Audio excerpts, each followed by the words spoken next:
Bayangkan kamu sedang sendirian, tiba-tiba kontraksi datang makin sering, makin kuat, dan waktu ke rumah sakit sudah tidak sempat. Apa yang harus dilakukan kalau harus melahirkan sendirian? Tenang. Kali ini kita akan bahas langkah-langkah darurat dan bahaya apa saja yang perlu diwaspadai. Kasus seorang ibu melahirkan sendirian memang jarang. Tapi ini bisa terjadi. Entah karena tinggal di daerah terpencil, terlambat ke rumah sakit, atau memang sedang tidak ada orang di rumah saat kontraksi datang. Hal yang terpenting saat ini terjadi bukanlah panik, tapi tetap fokus dan tenang. Percaya atau tidak, rasa tenang bisa membantu tubuh bekerja lebih efektif saat melahirkan. Jadi, tarik napas dalam-dalam, dan coba ikuti insting tubuhmu. Sebelum benar-benar melahirkan, tubuh akan memberikan tanda-tanda yang jelas. Pertama, kontraksi akan terasa makin kuat dan teratur.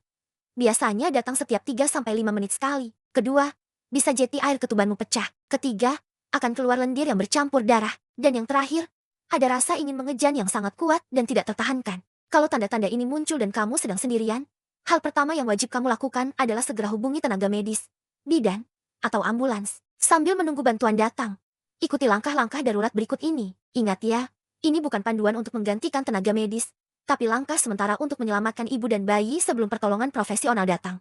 Pertama, cari tempat yang paling aman dan bersih di rumahmu. Berbaringlah miring ke kiri atau dalam posisi setengah duduk. Gunakan alas yang bersih seperti handuk, kain, atau spray di bawahmu. Kedua, cuci tanganmu sebersih mungkin. Kalau ada sabun dan air mengalir, gunakan itu. Jika tidak, cairan antiseptik juga bisa membantu. Ketiga, ikuti dorongan alami tubuh. Jangan memaksa mengejan sebelum kamu merasa benar-benar ingin mengejan. Tarik napas dalam-dalam saat kontraksi datang, dan dorong secara perlahan saat dorongan alami itu muncul. Biarkan tubuhmu yang memimpin. Keempat, saat kepala bayi mulai terlihat dan keluar, pegang dengan sangat hati-hati. Ingat, bayi akan sangat licin karena cairan ketuban.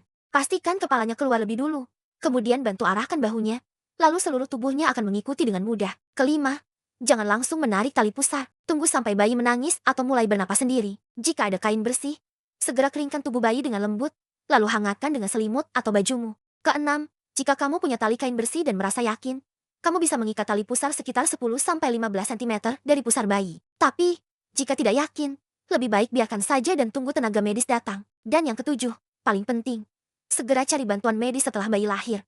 Meskipun kamu dan bayi terlihat baik-baik saja, masih ada risiko pendarahan atau infeksi yang bisa muncul setelahnya. Melahirkan tanpa pendamping medis memang punya risiko yang tinggi. Bisa terjadi perdarahan hebat setelah melahirkan, bayi kekurangan oksigen saat proses keluar, infeksi pada ibu atau bayi karena kondisi yang tidak steril, atau komplikasi seperti tali pusar yang terlilit atau posisi bayi sungsang yang tidak tertangani dengan tepat. Karena itu, sangat penting untuk selalu bersiap sejak awal kehamilan. Simpan kontak bidan atau rumah sakit terdekat, dan jangan pernah menunda-nunda saat tanda persalinan sudah muncul. Melahirkan memang perjuangan yang luar biasa, apalagi jika harus menghadapinya sendirian. Tapi percayalah, setiap ibu punya kekuatan besar dalam dirinya. Semoga video ini bisa membantu kamu tahu apa yang harus dilakukan dalam keadaan darurat, dan membuatmu lebih siap menghadapi proses melahirkan dengan aman. Tetap jaga kesehatan, rutin periksa ke tenaga medis, dan jangan lupa, kamu tidak sendirian. Terima kasih sudah menonton, sampai jumpa di video berikutnya.